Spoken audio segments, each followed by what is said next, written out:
Women in Asia and the Pacific are making significant strides in STEM, creating innovative solutions that will shape our future. However, despite their exceptional abilities, women are still underrepresented in these crucial fields. This Gender Equality Month, we invite you to join this groundbreaking webinar that aims to bridge this gap. Jointly organized by esteemed institutions, this webinar will delve into the challenges women face, explore solutions such as promoting STEM education and fostering mentorship, and examine how policies and digital transformation can empower a generation. Welcome to the Empowering Women in STEM webinar.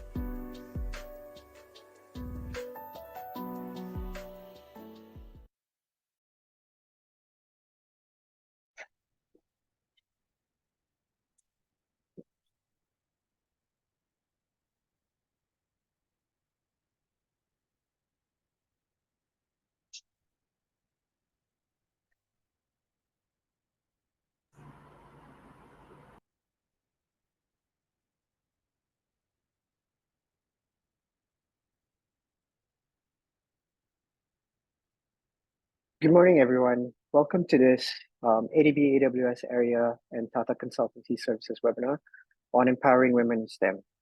So this webinar will deep dive into barriers affecting women's participation in STEM, in industries relevant to STEM, and how we can address these barriers and the crucial roles of government and business in ensuring equitable and inclusive STEM career pathways for women in Asia and Pacific.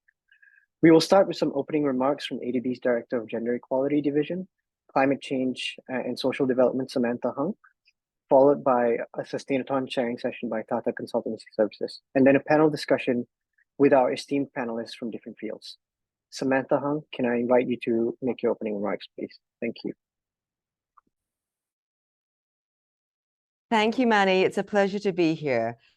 Distinguished speakers and guests, colleagues, ladies and gentlemen, greetings to you all. On behalf of the Asian Development Bank, I warmly welcome you to this webinar that we are co-hosting as part of our March Gender Equality Month celebrations, together with Amazon Web Services and the Economic Research Institute for ASEAN and East Asia. We're here today because gender disparity in science, technology, engineering, and mathematics, or STEM, as we often say, persists, and it holds back economic progress. We need to equip the workforce with skills for the future, whether it be in renewable energy, technology, and broader STEM fields. Furthermore, women who are disproportionately impacted by climate change must be able to contribute to climate solutions that are designed with diverse perspectives. So investing in women and girls in STEM helps drive positive social norms and mitigates economic disparities. But we know that obstacles remain for women's full participation in the workforce in general and in STEM in particular. While women make up almost half of total employment across non-STEM jobs, they represent just 29% of all STEM workers worldwide. In Asia and the Pacific, closer to our region, evidence suggests that women comprise about 24% of researchers, which is lower than the global average of 29%. And if we looked at LinkedIn Green Talent Pool statistics, they note that only 34% are women. And in fact, the green skills gender gap has grown by 25% over the past 7 years. While since 2021, women have joined this green talent pool at faster rates than men, to close the gender gap, women will need to join this talent pool at 2.5 times the rate they do today. So although more female STEM graduates enter STEM jobs with each cohort, the retention of women in STEM, even just 1 year after graduating, sees a significant drop. And women are actually, women that are employed in the STEM sector are actually leaving almost as quickly as they are entering it. Of those women that do stay in the sector, less than a third are in entry-level positions. And when you get to high-level leadership roles, such as VP or C-suite, for example, their representation drops to 17% and 12% respectively. Gender pay gaps, which are significant in this sector, may contribute to the higher attrition of women in STEM careers compared to men. Research from developed economies, such as the US, the UK, and Australia, has found that gender pay gap in STEM is actually higher than the global average of 16%. So these are just some statistics, but we clearly have our work cut out for us to change this daunting picture of women in STEM. So allow me to share with you how ADB promotes gender equality and inclusion in the Asia Pacific and contributes to women's participation in STEM. At ADB, we are guided by our corporate strategy 2030, where accelerating gender equality is one of 7 operational priorities. And we have a corporate target that at least 75% of our committed operations will have been gender mainstream by 2030. We're very proud to say that we have surpassed this target early, and 99% of our loans and grants from different sectors have committed to clear actions and targets to boost gender equality. These projects include gender action plans that are costed and monitored during implementation and assessed for impact upon completion. So amongst other things, we support our developing member countries in technical and vocational education and training and skills development. And we focus on building employable skills for women, particularly in non-traditional STEM and job sectors, which offer decent work and higher pay as an enabler for women's economic empowerment. We are also committed to a low carbon future and want women to choose green jobs and STEM careers. And we want more women in female decision-making roles in industries which are relevant to STEM. So for example, in Cambodia, ADB works with the Ministry of Energy and the Institute of Technology to increase the number of female students in engineering and science. We also work with the Ministry of Mines to hone the leadership capacity of female energy sector employees. From a baseline of 21.5% in 2021, we are targeting to reach 26.5% of female staff in decision-making roles in energy by 2025. Similarly, in Indonesia, we promote women in research and development across public and private sectors.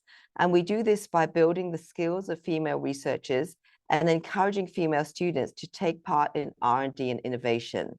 We know that mentors can help females navigate their careers. So we increase the number of women working in science and technology so they can mentor forward female-led technology startups. We also integrate gender and disability inclusive features in R&D facilities, the infrastructure, such as lactation rooms, well-lit public areas, and security cameras with ramps for wheelchair access. I know that we all look forward to hearing diverse perspectives and experiences and taking part in this meaningful dialogue and collaboration today as we aim to change the picture of gender disparity in STEM collectively. Thank you for your kind attention, and I wish everyone a very engaging, insightful webinar. Back to you, Manny. Thank you, Samantha. Now can I invite Shweta Bhardwaj to do a sharing on Tata Consultancy's Sustainathon in the Philippines. Shweta is the head of Sustainability Services, Tata Consultancy Services Asia Pacific, and is responsible for driving TCS APAC's sustainability services and solutions across the region. So she has extensive experience in driving technology and sustainability initiatives, and her dedication to sustainability, strategic acumen, and impactful leadership defines her contributions to TCS APAC. Shweta, over to you, please. Thanks, Mani, for that introduction, and good morning, everyone. It's a pleasure being here with you all and being amongst this distinguished speakers, panelists, and thought leaders today. And I would really like to thank the organizers, ADB, AWS area, as well as, of course, my own TCS for this opportunity to share some perspectives from our TCS Sustainathon Philippines 2023. That focused on the theme of empowering women in STEM. But before I do that and I delve into TCS Sustainathon Philippines edition, I just wanted to share briefly about the Sustainathon program. TCS launched Sustainathon in 2020 as a platform to inspire and empower the next generation of change makers looking to create a more sustainable future. Of course, in an era marked by unprecedented environmental, social, and economic challenges, the need for sustainable solutions has never been more urgent, and we all recognize that. Whether it's climate change, resource depletion, inequality, and poverty, these are just few of the complex issues facing us today. And in the face of these challenges, it is imperative that we harness the power of technology, innovation, and collaboration to drive positive change. And with this thought in mind, Sustainathon was launched in 2020 in Singapore.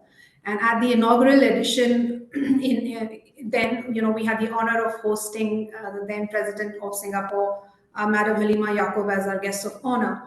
And TCS's promise to her was to make Sustainathon a global movement.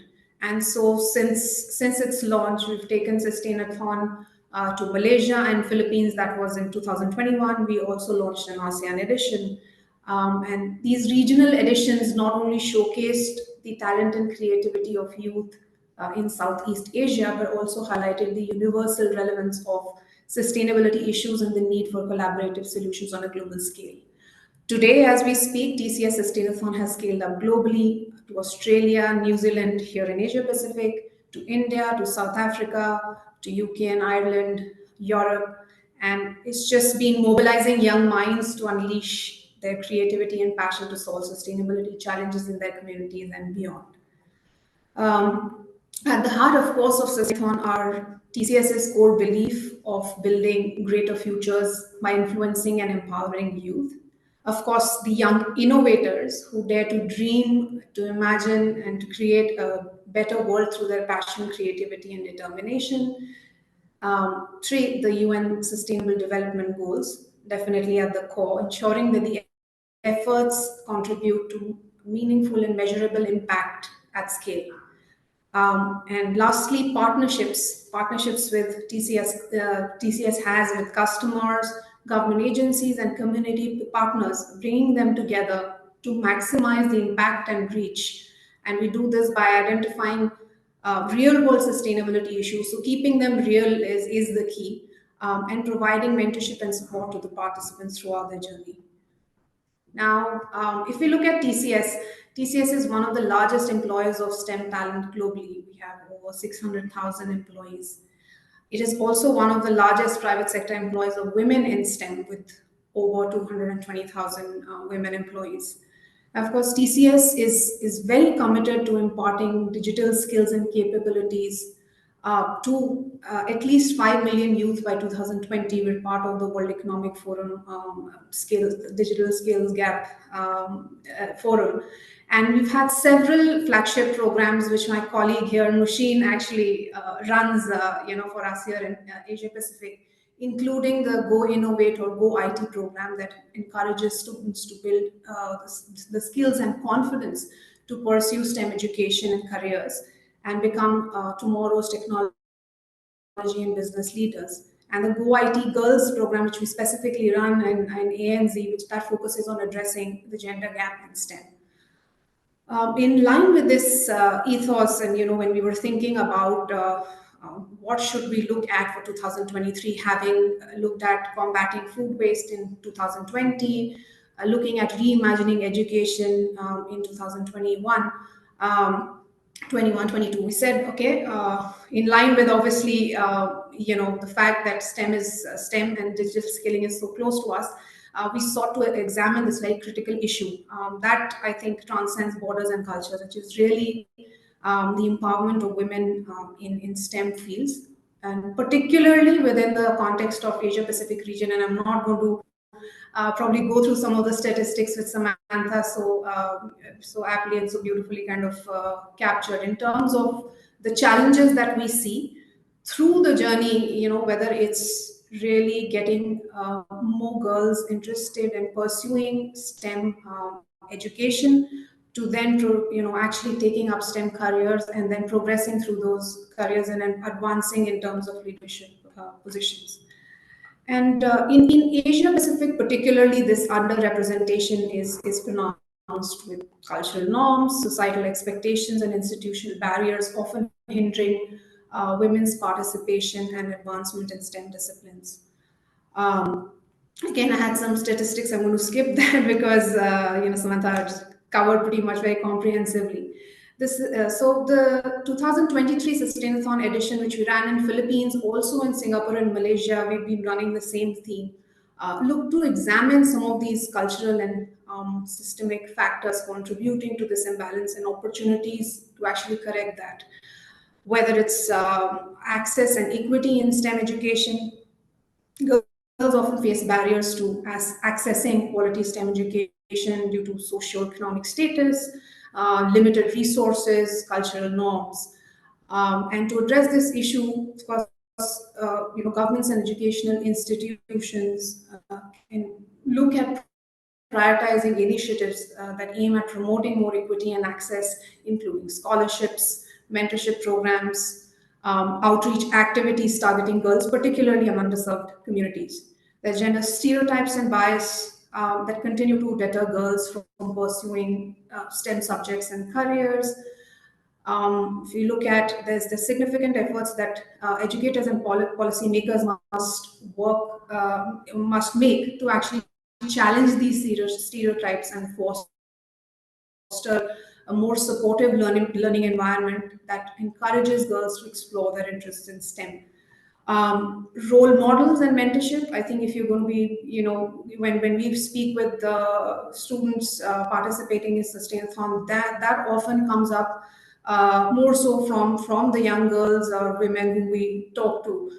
Representation definitely matters, and by highlighting the achievements of women scientists, engineers, and innovators, we can inspire the next generation of female STEM leaders. And this, I think, came up very strongly across in terms of some of the solutions that we saw in Philippines as well as in Singapore and what we're seeing in Malaysia. That a lot of the solutions actually addressed this fact that how can we have and connect girls with female role models in STEM, so that they're encouraged that this is possible, and they can get the support and guidance to navigate their journey and their career aspirations.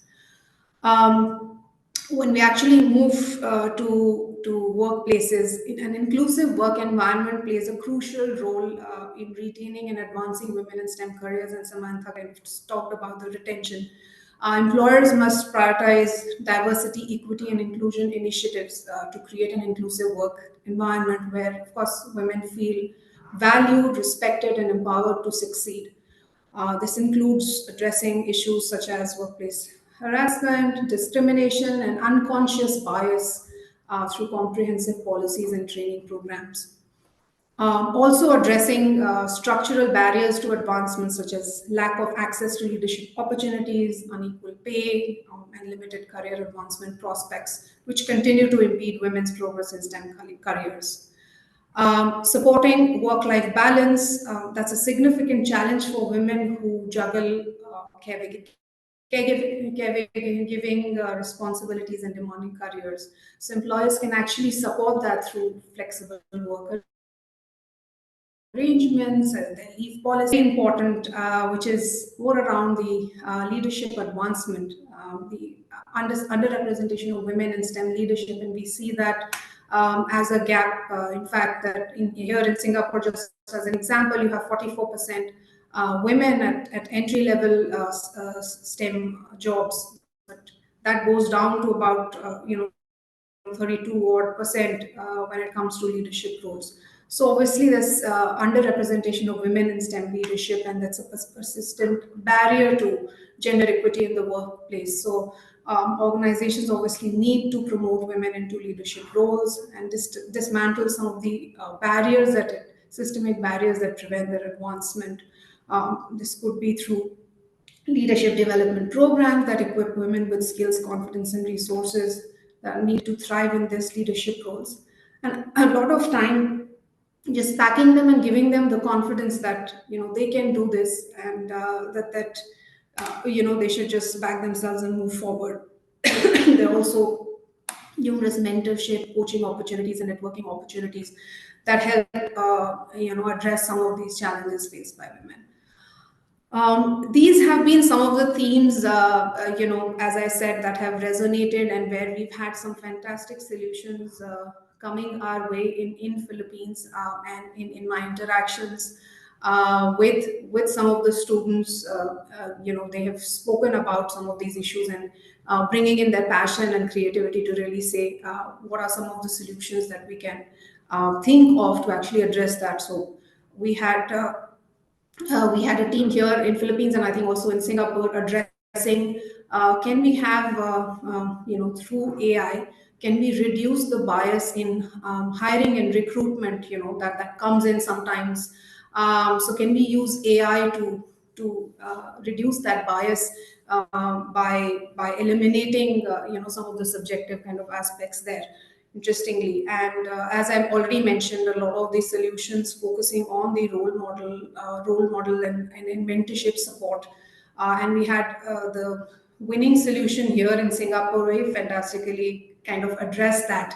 And through a journey, of what they call, women time travelers, they really beautifully showcased some of the women, women innovators, women in many different STEM fields and what they've been able to achieve. So overall, Sustainathon for us has been very, very, very positive.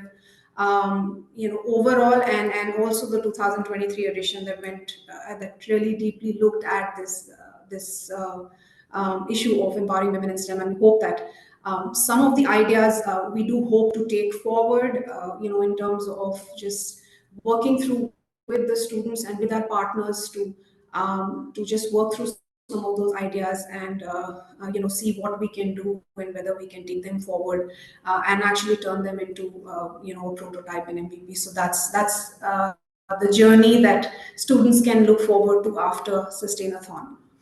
And in terms of, obviously, if I go back to TCS, Samantha mentioned about a lot of initiatives that ADB takes to promote women and particularly in STEM fields. I've of course had a fantastic journey at TCS in the last 5 years, and I've had a very, very supportive work environment, colleagues, great mentors, and leadership opportunities to propel my career. And at TCS, we believe in cultivating a very supportive culture that values emotional intelligence, compassion, and sensitivity. And this kind of cuts across not just for women, but for all our employees. For women, we empower them in their journey towards leadership positions through upskilling, training, mentoring, and very transparent promotion processes. We have our contextual masters program, which celebrates employees who have built deep knowledge on the job and recognizes them as being pivotal to Asia Pacific's growth. We have very specific offerings that are designed to support women at every juncture of their career, whether it's clear succession plans, strong leadership and career development programs, with the goal of really propelling them towards leadership goals. And over the last 5 years, we've seen a 60% increase in senior female executives in TCS globally, and we've been included in the 2022 Bloomberg Gender Equality Index. So I'm just going to close saying I truly believe empowering women in STEM is not just a moral imperative, but it's also a strategic imperative for driving innovation, economic growth, and social progress.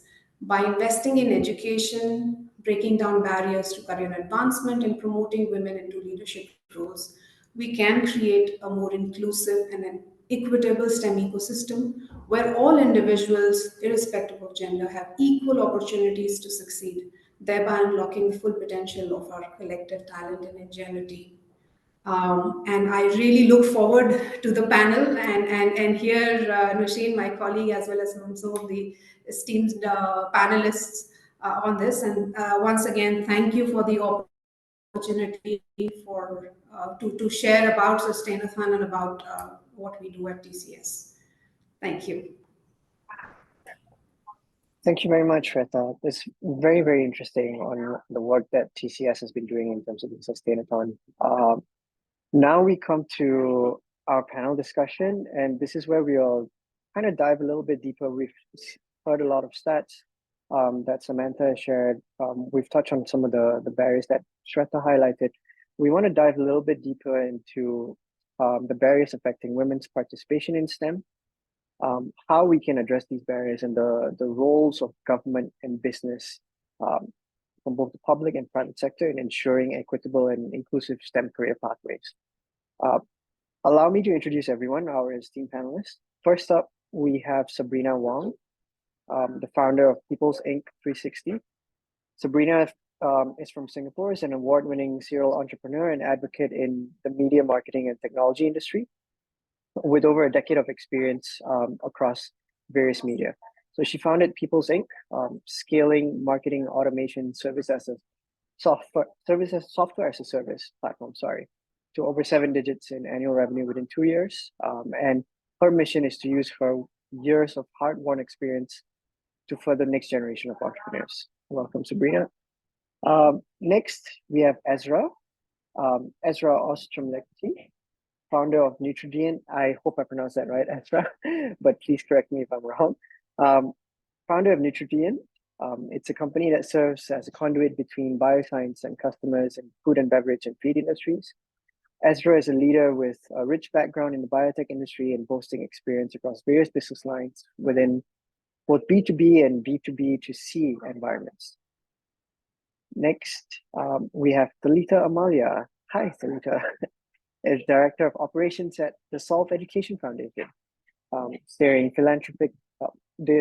the organization towards its mission of empowering individuals through practical and effective educational programs. So Talitha's journey is inspiring because she's rising from humble beginnings in a small industrial village in West Java, Indonesia. She shattered societal expectations and pursued a path of self-empowerment through education, earning master's degree from University College of London and was a Fulbright scholar.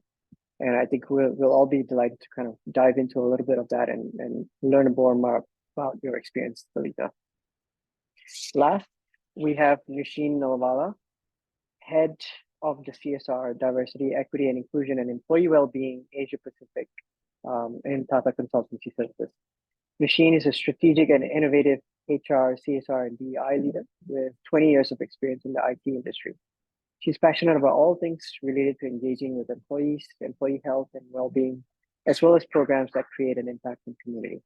So welcome to all our esteemed panelists. We have 4 of them today. I'll be taking some questions from the floor as well for those of you who are tuning in online.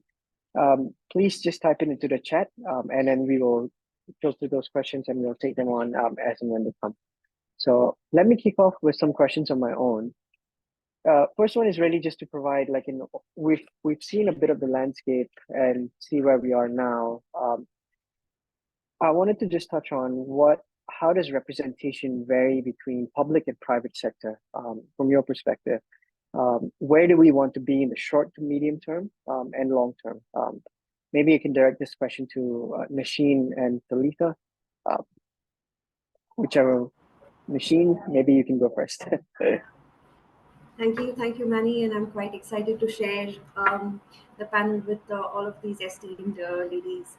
So on your question, there's an enormous opportunity for STEM careers across Southeast Asia, and a recent study that was conducted by Asia Foundation titled Accelerating Women's Advancement in STEM says that by 2030, as many as 80% of jobs in Southeast Asia will require those with basic digital literacy skills, as well as ICT skills. Okay, so with 80% of jobs to harness these skills, the abilities, and the perspectives of the full working population is what we need to do, not just the male half, but both the male and the female population of our working population. There's a serious labor shortage in the STEM fields, and particularly among women in this region. But there is also some optimism. A study by Boston Consulting Group indicated that women make up 28% of the workforce in the tech industry worldwide. And Southeast Asia leads this by having 32% of tech talent in the tech sector made up of the women workforce. So we are slightly higher than the global average, which is quite a positive. I'll come to what we are in the IT industry, and at TCS we have almost 40% of our workforce that is women, and about 12% of women that are in leadership positions. This isn't where we want to be. We would at least like to see 40% of women in leadership roles, in line with our women ratio at the workforce. Back to you, Manny. Well, Nushin, I couldn't agree more. I mean, it's brilliant what you have just said. I think before I continue, I would love to clarify the definitions of participating in STEM for women. Sometimes, especially this is especially important for the audience this morning. Sometimes we think of it as, should I become an engineer or should I become a scientist, right? But participating in STEM for us as women can also include, starting tech companies. I mean, Nushin talked about the leadership in tech, right? So leadership, roles is part of, participating in STEM for women. Teaching and advocacy also is included in that, educating the next generation or pushing for more inclusive STEM fields, So if you are a teacher teaching STEM, subjects, it means that you are participating actively in STEM as a woman. R&D as well, right? Working in industries to develop new products or services. It doesn't mean just, digital products, but it can mean various things. Data science, you can start as a data analyst and move up the ladder to become a data scientist or data engineer and so on and so forth. So it doesn't just mean, that you have to be in a lab or you have to code, right? It can mean many, many things. And in Indonesia, where I'm from, I think there is a positive trend in female representation in tech roles, especially.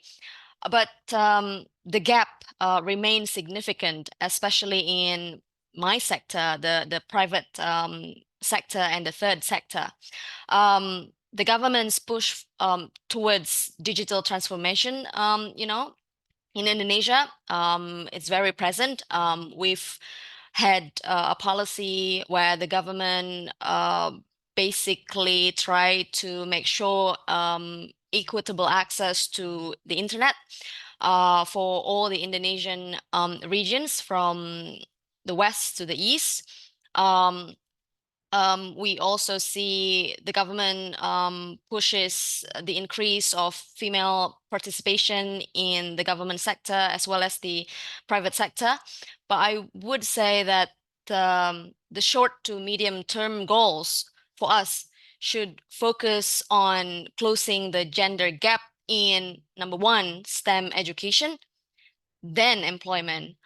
We need to make sure that, we can have more women or girls be motivated to pursue STEM education, because that's the foundation, right? Before they can enter the employment. We also need to make sure as the practitioners that STEM education can be delivered in a fun way. It's not scary, though learning can be difficult. It's tough, but the process must be enjoyable, and we shouldn't brand STEM education as difficult, or it's male dominated field.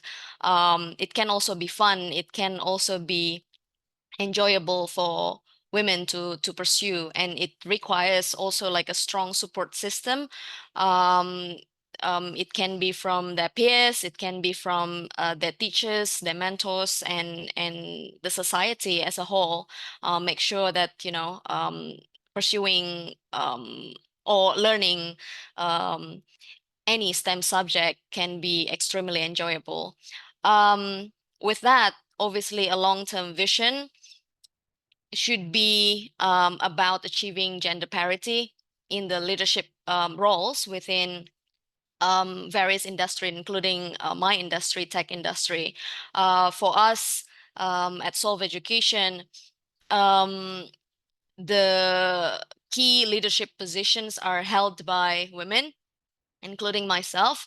So we're quite proud of that. And for us at Solve Education, our work focuses on empowering, young people, especially girls, to master essential skills, especially in STEM field, for them to succeed in the 21st century. And we use artificial intelligence to teach, subjects like math and science, to make sure that it can be delivered in a fun way for these girls. Thanks, Salita. You've touched on a number of different things, a number of different points here, and I just wanted to just set we've got a longer term vision of achieving gender parity, and you broadened the definition of STEM to ensure that it's not just focused on being a scientist, but it goes beyond that to being a leader in your own right, starting your own company, and focusing on STEM education first, and then employment. So now let's explore that a bit further. How do we make STEM education a bit more affordable, accessible, and approachable? How can we achieve this? And what are the various roles that companies like yours of Solve Education or private sector and public sector can actually play here? Maybe I'll direct this to Sabrina first, to bring in Sabrina, and then Salita, Nasheen, and Ezra can chime in afterwards. Sabrina? Yeah, hi. So I think in terms of we're talking about roles here, right? Employment portion, right? So I think one thing here is that, to be very honest, right? Because I was brought up in a very female-oriented environment. Like I was from a convent school. My whole family is actually more female-oriented. So I think in some ways, right, because of that, I actually feel as if there isn't an inequality from when I was younger, because most of the people that I engage with are actually female to begin with. So when I actually even started my own tech company, right? Like currently we actually have more than 70% of our employees actually more female oriented and in tech roles.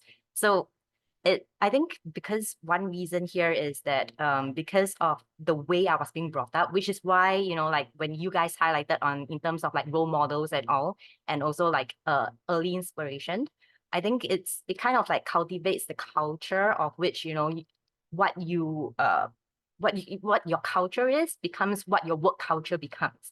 So while it was not intentional that the company was more female oriented, it just became very eventual. So like even my leaders, my 12 main team leaders are actually, 8 of them are actually female. And 1 of them are actually, non-gender. So there wasn't really much of like, priorities in terms of what the gender is, but more eventual on just because the culture is being brought up that way. And I think one thing here is that in our company, we kind of advocate a lot on continuous learning.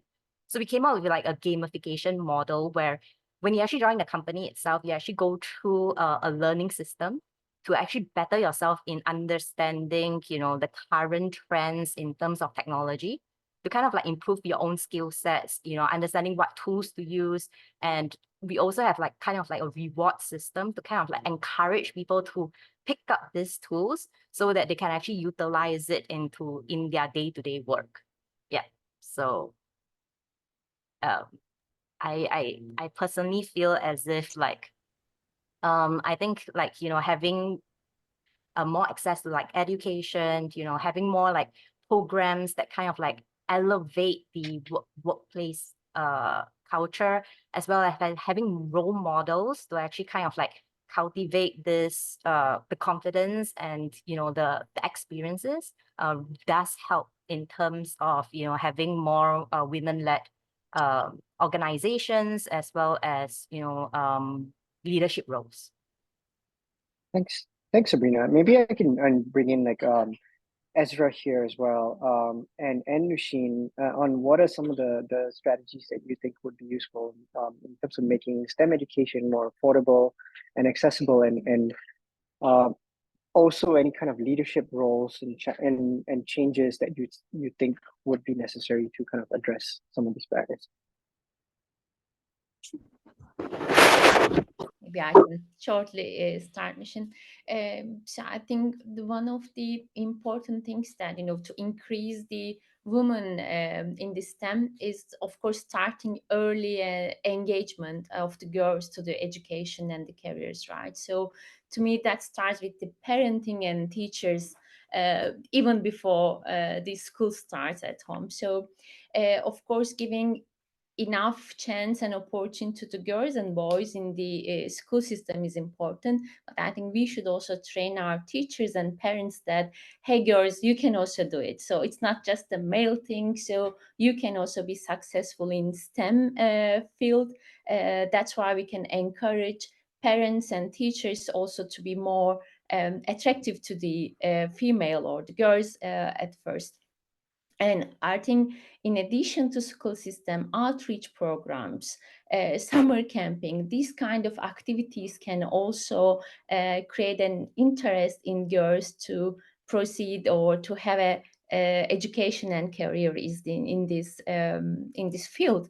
I would say, of course, the rest is more institutional decisions, how we can make it, affordable for everyone, and it's not limited with the woman, of course, or it's not limited with the female. We should also make, advocating that education opportunities are equal for all the people with all the backgrounds. Yeah, but I think it's more institutional and change from countries to countries. Yeah, Nushin, what would you add?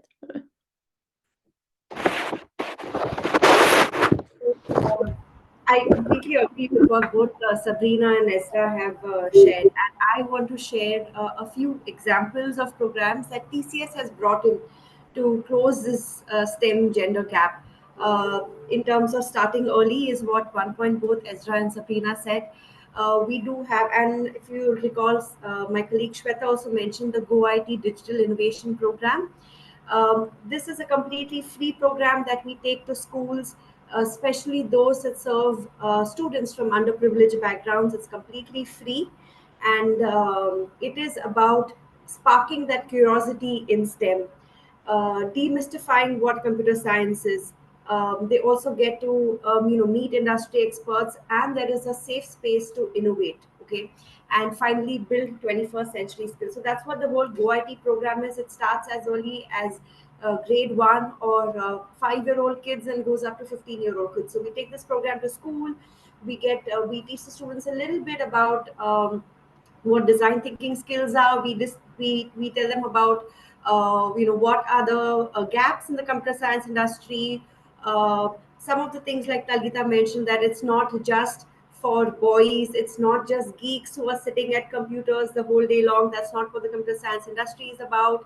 We show them what it actually is, that it can be fun, and we teach them a little bit about SDGs, and then we give them they have to select a project, something that impacts a problem that is in their community that they can solve through a tech-based solution. So they have to come up with that solution and then present it, sell it to the either the school or whoever the group is that is coming together for this program.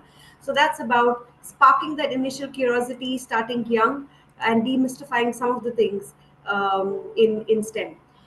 Then we have another one called the Go IT Girls Work Experience Program. This is for slightly older kids, in years 10 and 11, where we give them the confidence to actually pursue careers in technology. This one is targeted especially at women, at girls, and we're able to provide role models to them from the tech industry who actually mentor them through that whole week long program, again, where they have to work on a solution given by for a problem given by one of our clients. The solution is based on something to do with tech. So those are two of our CSR programs. They're completely free, and we go out and we offer it to those from underprivileged backgrounds. The third one, Sustain Within, my colleague Shweta already mentioned, and last year's theme was in empowering women in STEM. Again, that brought together both the public and private sector to collaborate and inspire students to address the current underrepresentation. So those are three examples of things that TCS is doing that I wanted to talk about. Thanks, thanks, Machine. Maybe I can turn over to Talitha to share a bit more about um, some of your experience as well, Talitha, and how do you think we can make STEM education more affordable, more accessible? I know Salt Education has a very interesting platform. Um, Anything that you can share more in that space to make it so?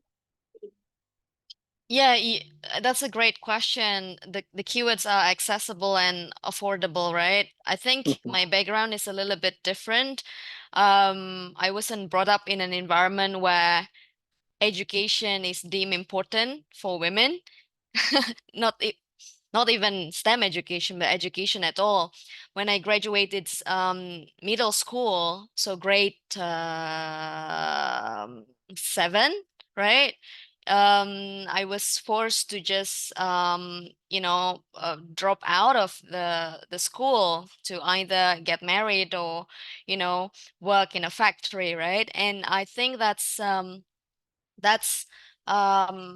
situation or an issue or problem that is still faced by so many young women, young girls today, right, in different countries.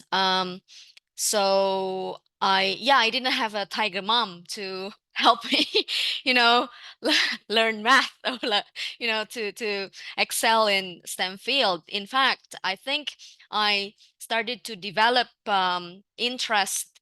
strong interest in STEM field, including programming, data science, and so AI, right? Upon graduating from college. And thanks to the internet and the technology, we now can access all this information from big universities, knowledge and skills from the big university education institutions, most often for free, right? Um, but I think when it comes to accessibility, first, it requires very, very good, strong partnership between the government and the private sector, because we can't work alone. I mean, from the government side, perhaps, providing access to the internet, the broadband technology can be key to open that door of opportunities for us, the private sectors, to deliver online learning opportunities, can be free or affordable ones to young girls across the region, right? But the government must enable us to do so, right?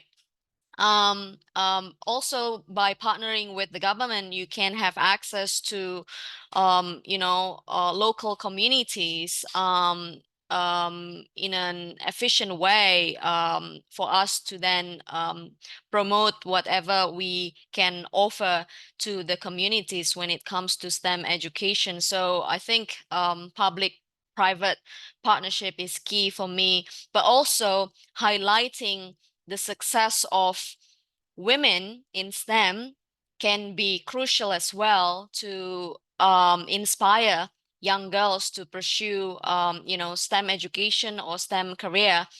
Most importantly, women with different backgrounds, not just women from the city or from the privileged background, but women from very, very various backgrounds, how they overcome challenges to then become whatever they have become, right? That could help young women or young girls who feel that they can't do to start actually doing. Thanks, Talita. That's very, very a good point that you make in terms of raising visibility of women in STEM being a crucial step to inspiring girls, right? Um, how do we, what kind of, how do we kind of do that at a sustainable scale, right? That you're talking about changing mindsets of people from different communities, from rural communities to urban communities, and across different countries. How do we do that? How can you be an enabler to kind of champion raising visibility of women in STEM? Like, is it providing more platforms of changing the perception of it in the media and stuff? How do we do that? Well, changing mindset is difficult, yeah. It's not an Yeah. easy job, Yep, but yep. I think we should do it from so many different ways. One of them can be through social media. You know, we use social media nowadays for so many different things, from business to, you know, education, right? It's like a double-edged sword, right? You can use it for to create a positive impact, or the other way around. But you know, because I'm a practitioner, so I go to the field very, very often, to rural areas in the region, in Asia Pacific region. I spend time with you know, the local communities on the ground, and it's, you know, um amazing to see that even though they don't have access to you know, stable electricity, but most people nowadays use social media, for example TikTok, or like Instagram, right, to access even information. I heard this from one of our learners in, you know, one of the rural areas in Indonesia, that they use TikTok now as search engine, right? So they dismiss Google now. So when they wanted to, you know, search for some information, they go on TikTok. So we can actually leverage that kind of technology that has been penetrating in the society to actually inspire you know, the participation of women in STEM. Of course, right, in some cases you can't do that. You still need to go out there, meet the people, meet with the local communities to really understand what they need. Sometimes the answer is not, okay, teaching coding to girls. No, sometimes the answer can be teaching girls basic logic, right? How to calculate, how to, you know, how to achieve basic numeracy skills, for them to then, you know, help their parents to manage their rice field, right?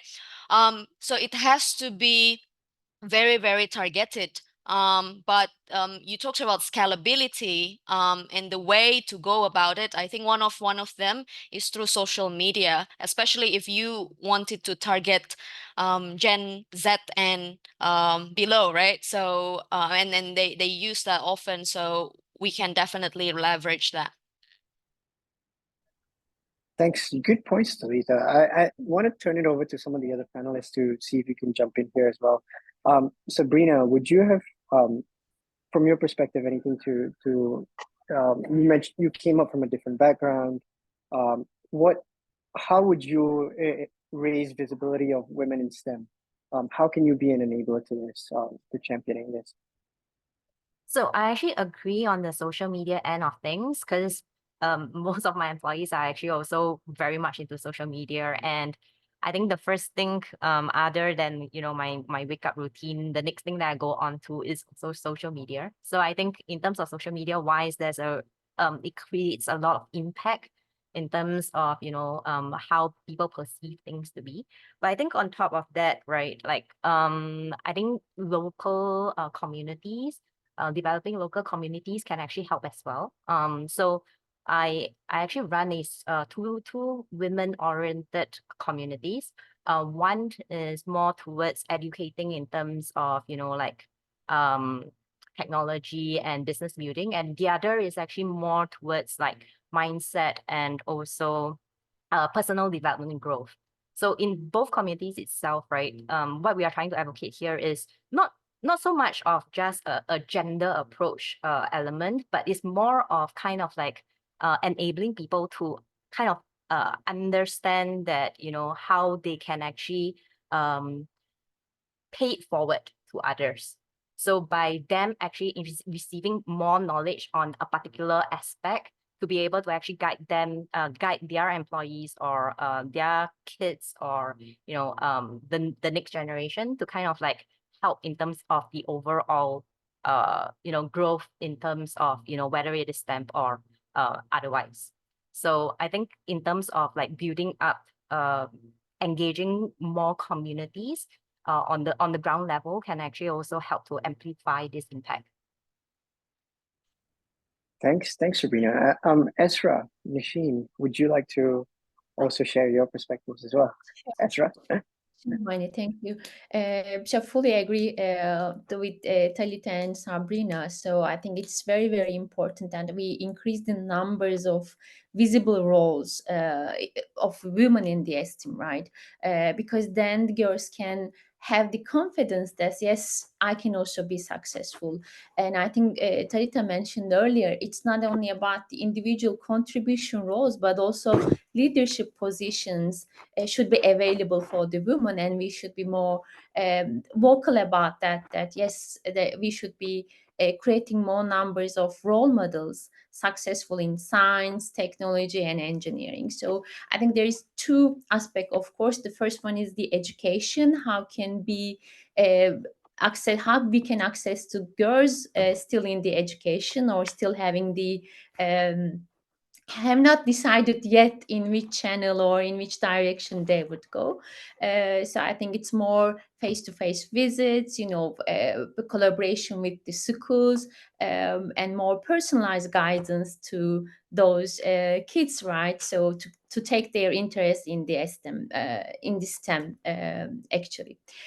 So when we talk about the girls or the young ladies that, yes, they made up their mind and they want to build a career in STEM, but they don't know how, then of course mentorship is very important. So to be their supporter and to give them a coaching how they can overcome the challenges that they faced. I think these two are very, very important. So I would say that the first thing is attracting girls in the STEM and then retaining them in the STEM system, right? So, and these both needs different focuses and different practices, of course. But it should go hands to hands to have more successful and healthy pipeline of women in this STEM, I would say. Thanks, Ezra.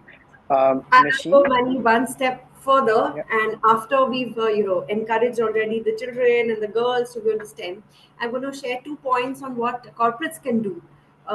Again, to further having more women encouraged and inspired to go to STEM. One is we spoke a lot about social media, right? How about creating a platform where women can share their expertise, yeah, within the organization itself as well as outside. So, promote women who are in leadership, create platforms like what we have, something called She Says, and Be Inspired. These are a series of talks where TCS women leaders can share their own experiences to a global audience, in these monthly webinars, and they inspire both men and women through their own life stories. There are also across business, we have different domains, and in each domain, we have women who are leading these platforms to share their expertise with others, not just men and but as well, not just women but men as well. And the second one is, again, you can use social media as well to amplify women's achievements in STEM. This is something that is very important for everyone to see, not just people at work, but also the young students out there. This is what is going to pique the interest of all the new entrants into the field, yeah, and that's going to help reduce that gender imbalance. Okay, so just spotlight women's achievements in the public sector, private sector, and widespread recognition of these women that can drive career advancement and further open up opportunities for young girls to get into STEM as well. So these are my 2 points from the corporate angle. I have one thing to add because I really like what Nushin said about including men. I think it's also very important to have men as allies, right?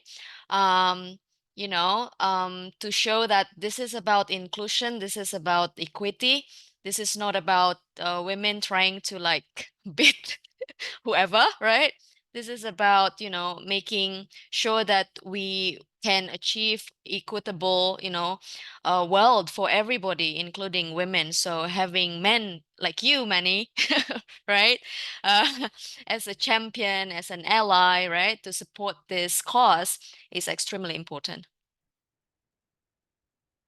Thanks, Salida. That's actually quite a good point, because I wanted to focus on we've talked about education for most of the webinar so far, about how we can enable education and mentorship and increase that for women. But there is also this aspect of I think Esra touched on it, about retention, right? Once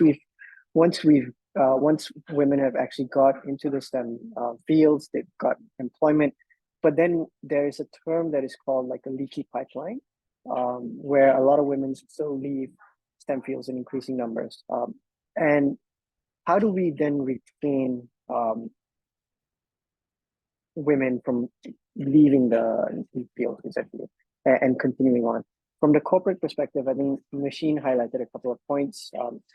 Having men as your allies and champions, that's definitely also something to be good to kind of profile that. But what more can we do from both the public and the private sector to kind of plug this kind of leaky gap and ensure that we have retention? A question to all panelists, essentially. Yeah, maybe I can start quickly. So I think to encourage the women to stay in STEM is the first thing, to have the supportive work environment, right? So, and of course it starts with the culture of the corporates, but as long as we don't create this supportive environment for the women, it will be very difficult to retain them in that field, because many women, including myself, see their women colleagues leave the STEM because of sometimes not just because of having the same opportunities with their male colleagues in the career pathway, or just sometimes not balancing their work and family life. So as you know, as we all mentioned, so it's about having allies with the men colleagues as well. So not about only the women, but we should create supportive ecosystem in the working environment for women, to make sure that they can be successful and they can also work in peace. And to do that, of course, mentorship programs can help, not only the women but also rest of the colleagues, to help building that environment, this culture in the companies, and networking events. So internally and externally within corporations, I think it's very important that everybody inspire each other how we can create this environment for the women in STEM. Another thing, maybe flexible work arrangement. So it is very, very important. I think I would also add that it's not only women who have the flexibility, because we should give the men same flexibility, that can share the load at work and at home, so women can also have space in their workplace, right? So I think these three, I would add, first, to have a good working environment and good culture, supportive culture for women to stay in STEM field. Yeah, to my I colleague. really love everything that you've said, Esra. It's very crucial to overcome the stereotypes and biases as well, right? For us women in this field. But perhaps, I don't know, I need to say it in the right way, but sometimes that challenge come from women as well, sometimes, right? We say women support women, but we need to really, I think, translate it into action to fully realize it. What do we mean by women support women? If we as women can't really show genuine support towards other women, how can we expect men to become our ally, right? Just to point that out, because I fully agree with what you have said. I wanted to just jump in here.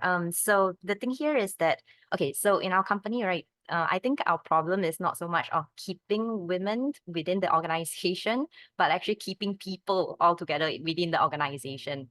Because I think in today's culture, people kind of like jump jobs to jobs quite frequently, whether it's women, men, or non-genders. So one of the things that our company actually came up with was actually to begin with, our company is already structured in a way that it's a little bit a bit genderless. So in that sense, we don't really like have any biasness towards any gender to begin with. So one of the things that we actually kind of like I mentioned earlier on having like educational aspects when you actually join the firm, understanding, you know, the current trends on technology and things like that. So when we actually gamified our entire system itself, we actually also allowed, so there are certain aspects that we kind of gamified within the entire culture. So one thing is that work became more of like, you know how you play computer games and, you know, like whenever you complete a task, it's like completing a quest. So we kind of like gamified in that sense where working is kind of like doing quests, and the faster you actually finish up these quests, the more bonuses you actually get from it. So it encourages rewards in terms of, you know, fulfilling your role. On top of that as well, like if you complete doing your minimum requirements, you can actually also engage in our gig economy, where you can actually take up additional tasks or quests to actually increase your overall salary paycheck. So it's not just our salespeople that actually can get an increase in terms of their salary, but also the production team can actually get an increase in terms of salary by kind of like participating in this gamification model that we actually created. So whether the gender doesn't really matter, but in a way you're kind of like how do I say, like, you know, nowadays people like to do like side hustles and you know, just to actually increase their salary package in that sense, or make more income. So we use that logic into the system to allow instead of doing a side hustle outside the organization, but by doing the side hustle within the organization.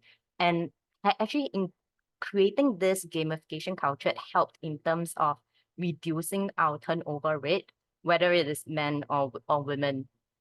Yeah, just wanted to, yeah. That's pretty interesting, Sabrina. This gamified version to curb attrition. That's a good, interesting measure I'll have taken. I'd like to add on your question. There are a few explicit as well as implicit factors that impede women, to either not enter the career or leave midway. That is one challenge that we're facing. A lot of women who are already in their careers, in STEM careers, are leaving midway. One of the main things, like Talita said, is the cultural perception and the cultural biases that we have against women at work, and especially when they're married and they have children.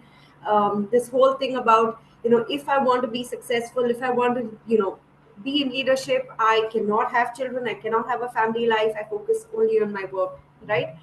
Then we have this other big issue, especially where you have a large workforce in a company like TCS, where all the women need to leave at 5 or 6, because they have to pick up their kids from daycare and they have to look after the evening, whereas the men may not. So until we close that gap, and that gap is not just the organization policies and practices, that's a very big thing that the organization does, but unless at home as well, you change the expectations that this is only the mother's role, and it's not the father cannot leave work early to go and pick up the child, or stay home to look after a sick child, unless those cultural biases change towards women. At home, they're never going to feel comfortable or confident to be able to go up and progress in their career, right? So those cultural biases for working mothers especially is really big, in addition to all the inflexible work practices or policies that organizations might have. Another one, which is often ignored, is giving those growth and learning opportunities for women, and also making sure they have the time to access the learning and upskill themselves in whichever field they're in.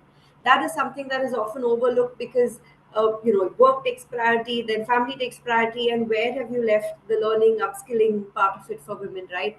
So that's another thing that's important, that I think women should focus on, and organizations should make the time and the effort and make sure that women can take a break from their jobs just to focus on learning, while doing everything else at the same time. Thanks, Nisheen. Those are actually quite. So we've touched on a couple of different solutions here. If I can just summarize, for this question, we're talking about supportive work, creating a supportive work environment, mentorship programs, networking events, flexible work arrangements, the gamification kind of model that Sabrina, you talked about that has worked well for your company, and we've also talking about changing cultural biases. All of this is actually what we've discussed so far is what individual companies at the private sector level you're doing. But I think we touched on this earlier that it can't just be private sector alone, that you do need the government and civil society to kind of step in and also push on this together. So what, from your perspective, can these other organizations do? How can they kind of change these cultural biases? Is it just a policy change in terms of, I don't know, making it more mandatory, like increasing maternity benefits or something of that sort that would allow women who leave mid-career to have children and making that a little bit more accessible? What kind of campaigns can the government or other organizations, from your perspective, do to change the cultural biases?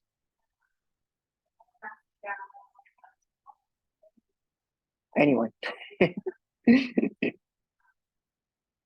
And then we'll open up the floor to any discussions, any questions that are on hand. The cultural biases, right? I mean, it's a structural issue that needs to be addressed by every stakeholder here, including you know, the government as well through policy making, right? But if we narrow it down to the you know, organization context, I think for at least for us, including men into the table is extremely important.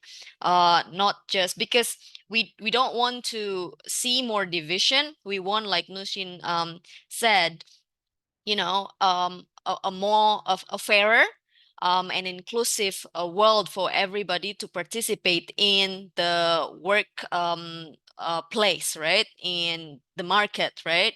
I mean, physiologically, women and men are different, and in different cultures, you know, they agree upon various different roles on and responsibilities, and it is really important to contextualize the solution as well, depending on the culture, right? We can't just you know, say, you know, you are from a highly developed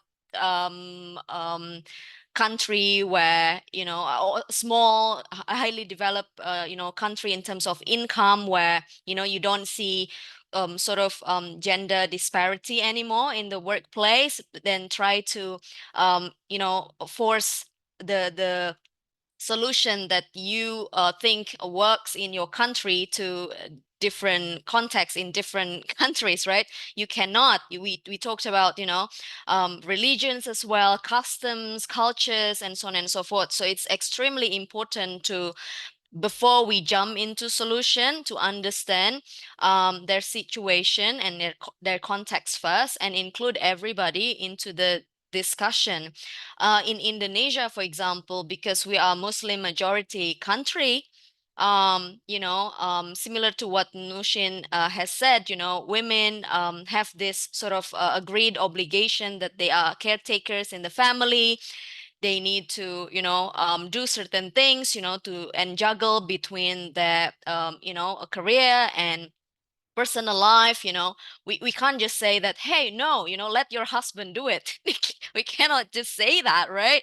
But we need to find a way, find a solution whereby, you know, an organization or people in the leadership position can accommodate this, can enable this you know, flexible working you know, situation for women to then thrive in not only personal life but also career, right?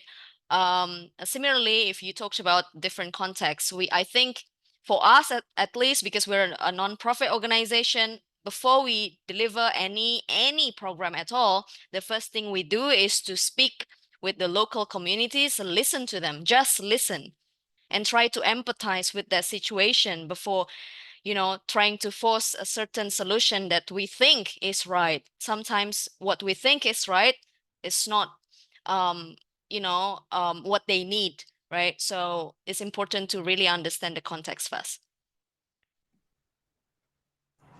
So I'll go next, Nani. A few things the governments can do the public sector can do across all countries is, again, this is related to what Dalita also just said. We need to have more affordable and available childcare for women at work to access, to use. We spoke about maternity leave, but I think what is needed is parental leave, so the father can take that time off as well to look after the child instead of focusing just on maternity leave, and again putting women, at the forefront of as the primary caregivers. So these are, policy wide initiatives that governments can pursue. Another thing that can be done is, again, we spoke about showcasing women and, awards and recognition for women achievers in STEM, or sponsorships for women who are researchers in the STEM field, or even those who are doing startups or social innovation programs in the STEM field. Specific programs just promoting women or sponsoring women or financially providing that support to women to take forward these businesses would be a big boost and encourage women, promote women to take on these careers and continue them. Ezra, you Uh, were. Yeah, I also want to contribute. Fully agree with you both. And sometimes I believe that we also need to catalyze the change at first, right? And then change comes naturally. An example: when I was a fresh graduate from university, in my first job, I was the only female in the company because it was a production company and all the team was male.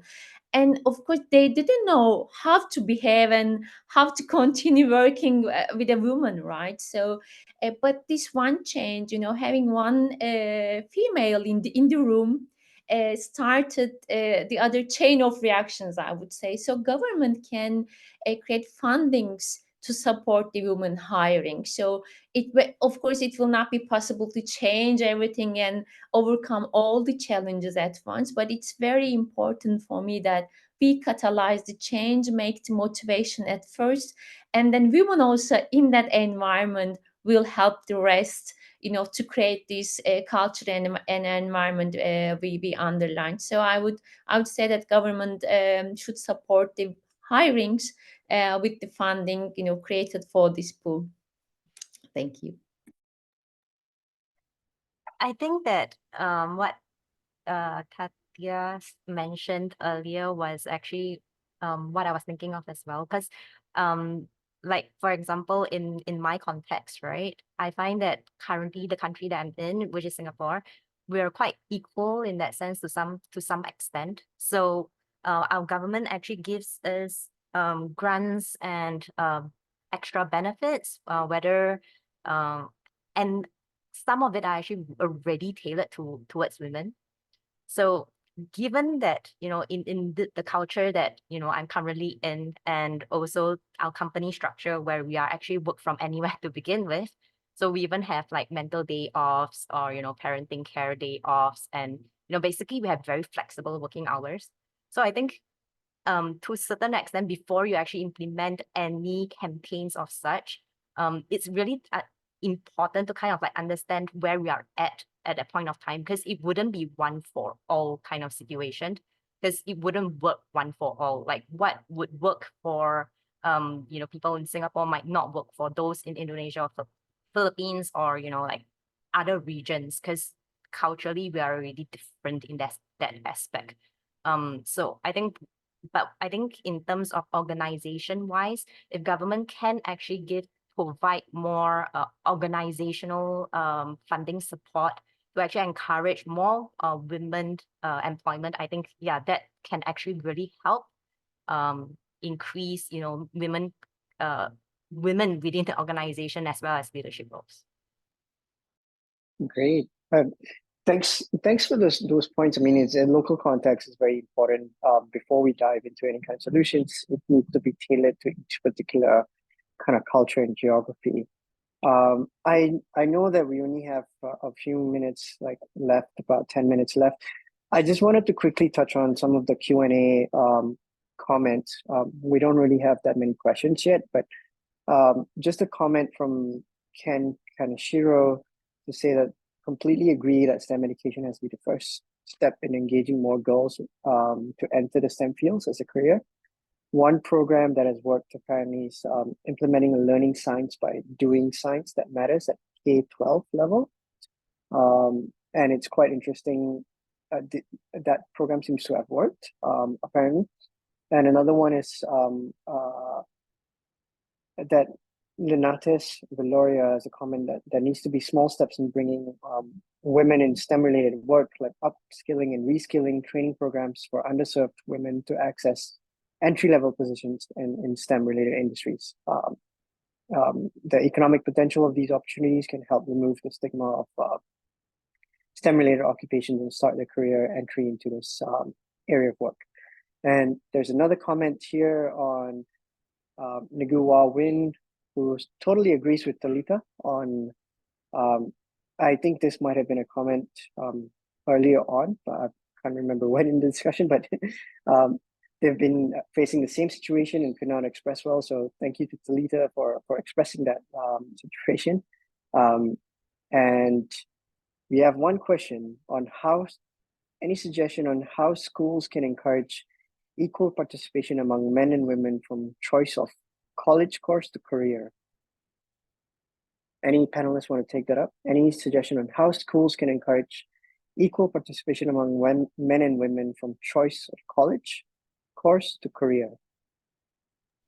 I think curriculum and teaching methods should be constantly reviewed, right, to ensure that they are inclusive and appealing to students of all genders. Sometimes that subtle discrimination come from the education institution themselves, boxing certain degrees or majors as more male friendly, or or others as female friendly, like hospitality female friendly, teaching female friendly, engineering male friendly, and so on and so forth. So I think curriculum must be reviewed because the educational institutions have the responsibility to do so, but also the teaching methods. You don't have to wait for the curriculum to change, but as the educators, you can always review the teaching methods to make sure that it is really inclusive. But it's inclusivity also mean that you include people with disabilities too, right? Not just, I mean, women, or for the sake of ticking the box, as long as we have women in the classroom, done. But to make sure that it appeals to everybody and it doesn't discriminate against the genders, or the challenges that the pupils or the students are facing, and we can all do that quite easily as educators, right? Just review the teaching methods, how and nowadays resource there are a lot of available resources for us educators to always to improve on our methods in teaching. I'll add to that, Manny. Again, going on from Dalita, and educating educators, to avoid using gendered language is a very important thing. In their instructions, in their questions, in their examples, like a very common saying is, "Boys are good at maths," and that can change to "Everyone can excel in maths with some practice." And that's where you're removing that unconscious gender bias, which has been there for years, right, with the educators as well. And this is true across countries, across all phases of all years of education. So just making it more gender sensitive. Um, that can just help encourage girls, remove that thing that you're brought up with as a girl, that I cannot do engineering, or I cannot excel in science or maths. That's a very big thing. And even in your books, in your courses, having more historical references to women who have excelled in that subject, that is something that is very important to bring in. That's something where curriculum can be modified to bring in more women, especially since this is Women's History Month, a little bit more about women who have excelled in each of those, subjects, whichever subject it may be, whether it's maths or science or wherever. I just want to add here because I think the representation actually does matter to some extent. So for example, right, in the academy that I've been building, right, because I am the representation of the academy. So I noticed that also when people actually joined the program, it's actually majority female. So when the representation is female, it tends to attract female to participate more than the males participating. So if let's say in terms of like engineering, because I was just thinking like, why when you guys were mentioning about, like, engineering or, technology, basically STEM, right? It didn't really occur to me at that point that, okay, I don't feel the gender difference because when as I was brought up, it was already very female oriented. So there wasn't any impact that,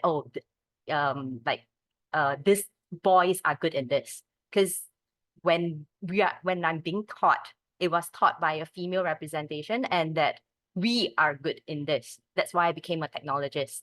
Because, I just thought that, oh, women can be technologists. So maybe by kind of like equal, kind of making it more equal in terms of who is representing the education itself, that can actually help in terms of subconsciously, creating that the environment is actually equal for both genders.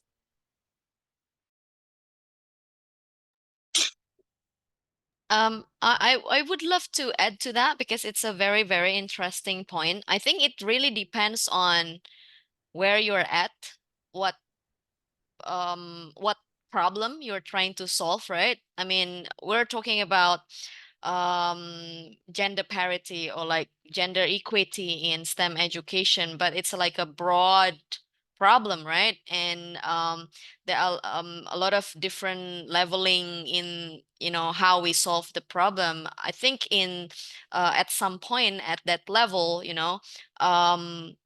that particular context in Singapore, uh, that approach works. But in a country like Indonesia, for example, where access to general education, not just STEM education, is still, not equally accessible to men and women or girls and boys, we can't just we can't start from, oh, just have girls in this class. They have they are struggling with stereotypes and biases and societal norms that make them feel hesitant and scared to just even enter or access STEM related books, or just to learn STEM related subjects, right?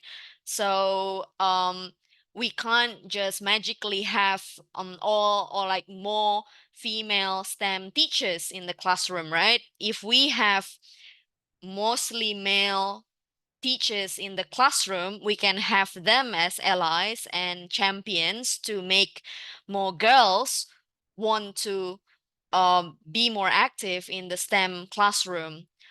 So it really depends on where you're at when it comes to the problem solving, part. But in the country where access to education is still not equal, we need to include whoever in the field, or whoever stakeholders that we have, to make sure that we can open that door to girls and women. Great point, Alita. I want to just pick up on that before we kind of end off with any final comments, because it goes back to the problem statement that we were discussing this more at a regional level, about the gender gap between, but within different countries, the problem is very different. For developed countries, like maybe in Singapore's context, you might have a little bit, the gender gap might be a bit more closer, but in other contexts, it's, oops, sorry, I think my audio just went out.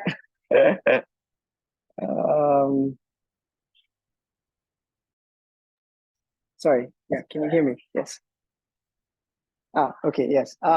And it's just that we have to take into account the local context to define what the problem is, and then looking at the solution that would matter and how we can address that, essentially. 2 minutes left. Any final comments from the panelists before we close off for today?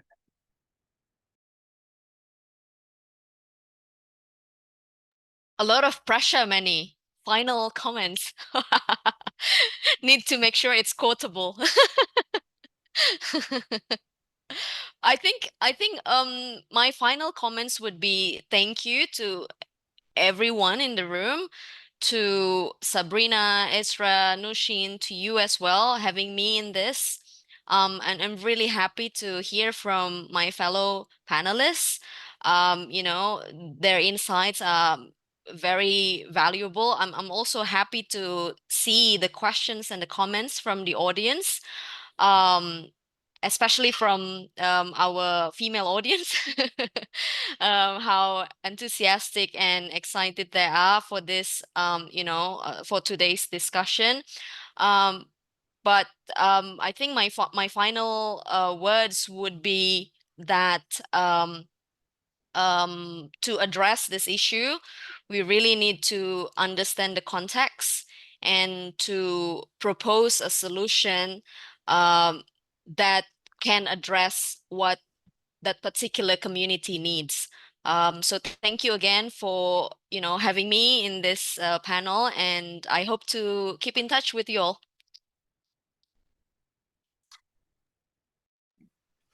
I also want to thank everyone, first for the inspiration, of course, and having me in this panelist. I think that is one of the steps I hope we, took in this journey. Of course, it's not an easy and it's not a short journey, but with this kind of forums, I think we are on the right track to make sure that, gender equity is not just a goal in the corporates, but a reality for all the women. Thank you once more, everyone.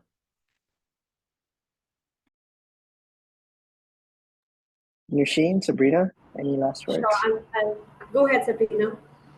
I don't really have much last words. I think they have really kind of like highlighted most of it, but I'm very thankful for being here today. So thank you for having me in this panel. It's been lovely. The discussions have been really interesting. I would like to leave this panel with a few thoughts for everyone in the audience to take back. A few things, a few action points that they can take back. So let's start with kids around you. Your own children, your nieces or nephews, or your friends' kids. What are you doing to break the bias with those children? Are you giving girls a science-based toy? There is some research around girls beyond 7 years are less likely to get a science-based toy as compared to boys. So are you starting there with kids who you can influence in the community, your friends, your family, whatever? um, at the workplace, are you able to pick one or two women colleagues who you can mentor or coach over the next 1 year? Can you put it in your target that I'm going to mentor two? This is for both men and women, right? This is not only for women employees. Can you mentor a female colleague or two female colleagues over the year?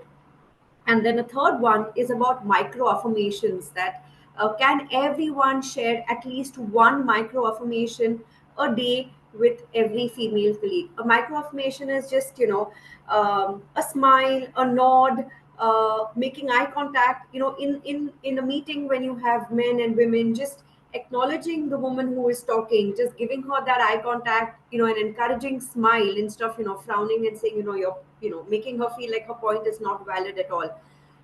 That is something that can encourage women on a daily basis. Simple steps that everyone can do.